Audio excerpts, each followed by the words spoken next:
জগন্নাথ দেবের 56 ভোগের মধ্যে একটি ভোগ হলো কণিকা ভোগ। আজ আমি সেই কণিকা ভোগের রেসিপি নিয়ে আপনাদের কাছে হাজির হয়েছি। আর যেহেতু রথযাত্রা চলছে, তাই আমি ঘরেতে এই কণিকা ভোগ রান্না করে আমি ঠাকুরকে প্রসাদ হিসেবে নিবেদন করেছি।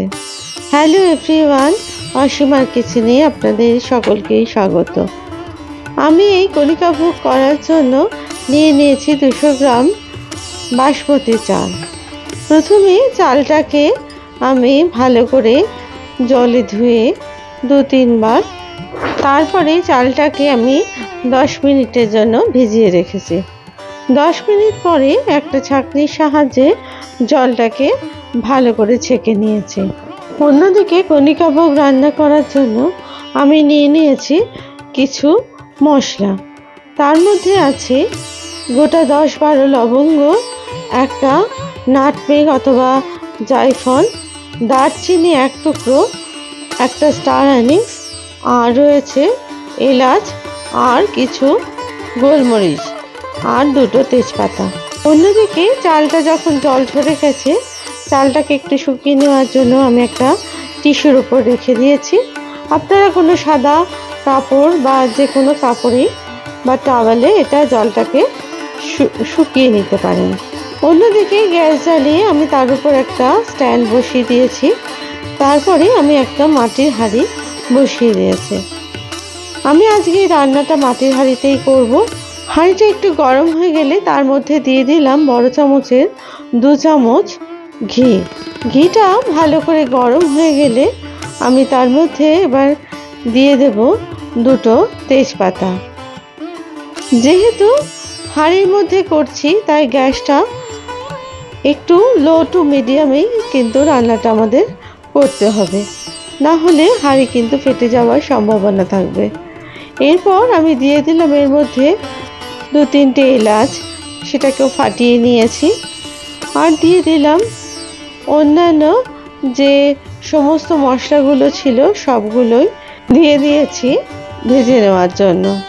পুরীর মন্দিরে এই কণিকা ভোগ কিন্তু মাটির হাঁড়িতেই রান্না করা হয়, তাই আমিও চেষ্টা করলাম আজকে মাটির হাঁড়িতেই এই রান্নাটা করার জন্য।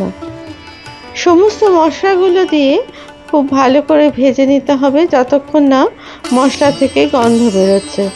এরপর এর মধ্যে আমি দিয়ে দিয়েছি 25 গ্রাম কাজু আর 25 গ্রাম কিশমিশ। কাজু কিশমিশটাকে ভালো করে ভেজে নেওয়ার জন্য আর একটু যাতে করে হালকা ব্রাউন কালার হয়, তার জন্য আমি ঢাকাটা দিয়ে দিয়েছিলাম। তারপরে খুব ভালো করে ভেজে নিয়ে এটা যখন একটু কালার চেঞ্জ হতে শুরু করেছে আর কিশমিশগুলো লাল হয়ে গেছে, সেই সময় এর মধ্যে আগে থেকে যে ধুয়ে রাখা চালগুলো ছিল শুকনো করে, সেই চালগুলো এর মধ্যে এবার আমি দিয়ে দিলাম। ভালো করে সমস্ত উপকরণের সাথে চালগুলোকেও কিন্তু ভেজে নিতে হবে। এটা 5 থেকে 7 মিনিট ভাজতে হবে। আমি একটু ঢাকা দিয়ে দিয়েছিলাম যাতে চালটা প্রপার ভাজা হয়, তার জন্য। তারপরে ঢাকনা খুলে আবার চালটাকে ভাজতে থাকলাম। বারবার ওপর নিচ করে এরকমভাবে নেড়ে নেড়ে এটা ভেজে নিতে হবে, না হলে তলার চালটা কিন্তু পুড়ে যাওয়ার সম্ভাবনা থাকবে। আর যেহেতু এটা মাটির হাঁড়িতে রান্না করছে, তাই সে কারণে আপনারা স্প্যাচুলা অথবা কাঠের খুন্তিরই কিন্তু ব্যবহার করবেন।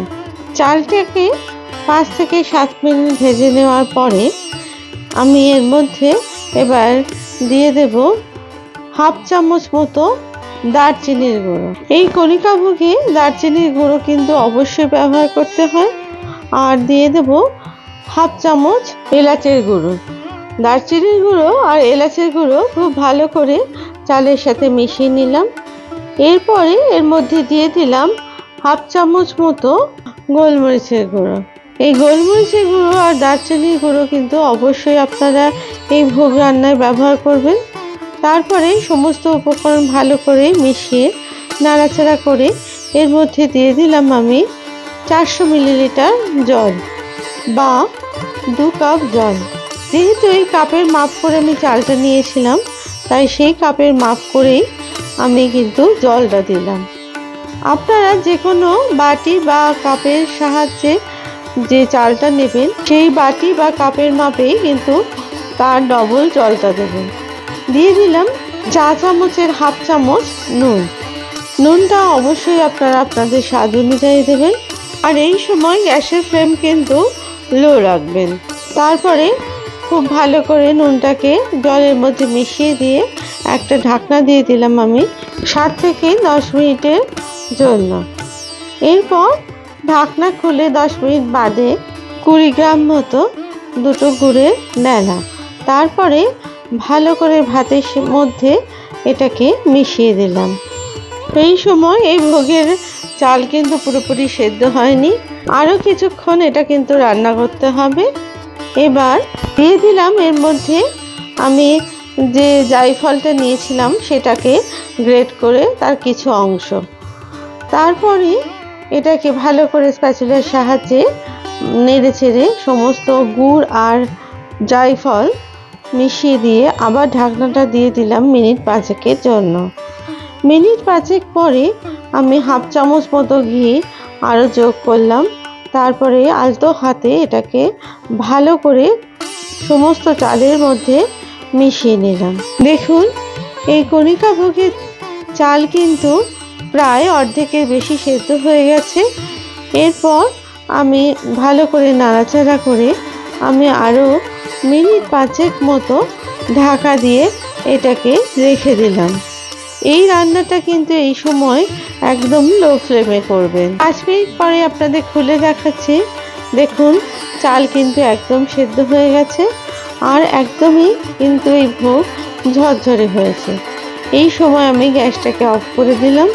তারপরে একটা ঢাকনা দিয়ে আরও মিনিট 5 রেখে দিলাম। মিনিট 5 পর এই ভোগ কিন্তু আমার রান্না সম্পূর্ণ শেষ। এরপর আমি একটা মাটির হাঁড়িতে এটাকে পরিবেশন করলাম। দেখুন কত সুন্দর ঝরঝরে এই কণিকা ভোগ হয়েছে। আমার এই রেসিপি যদি আপনাদের ভালো লেগে থাকে তাহলে প্লিজ লাইক, শেয়ার আর কমেন্টস করতে ভুলবেন না। আর আপনারা যদি আমার চ্যানেলে নতুন বন্ধু হন তাহলে অবশ্যই চ্যানেলটিকে সাবস্ক্রাইব করার অনুরোধ রইল। আর পাশে থাকা বেল আইকনটিকে প্লিজ প্রেস করে দেবেন যাতে করে অতি সহজেই তা আপনাদের কাছে পৌঁছে যায়। এই মহাপ্রসাদ আপনারা বাড়িতেও কিন্তু এইভাবে তৈরি করে নিতে পারেন। আর পুরীতে গিয়েও কিন্তু অবশ্যই এই প্রসাদ গ্রহণ করতে পারেন। একটা তুলসী পাতা দিয়ে আমি এটা পরিবেশন করলাম। এই হাঁড়িতে কিন্তু আমি ভোগটা রান্না করেছি। এই ভোগ কিন্তু খুবই সুন্দর হয়েছে, তলায় কিন্তু একটুও লেগে যায়নি। আবার নতুন রেসিপি নিয়ে আমি আপনাদের কাছে হাজির হব। সবাই ভালো থাকবেন। ধন্যবাদ।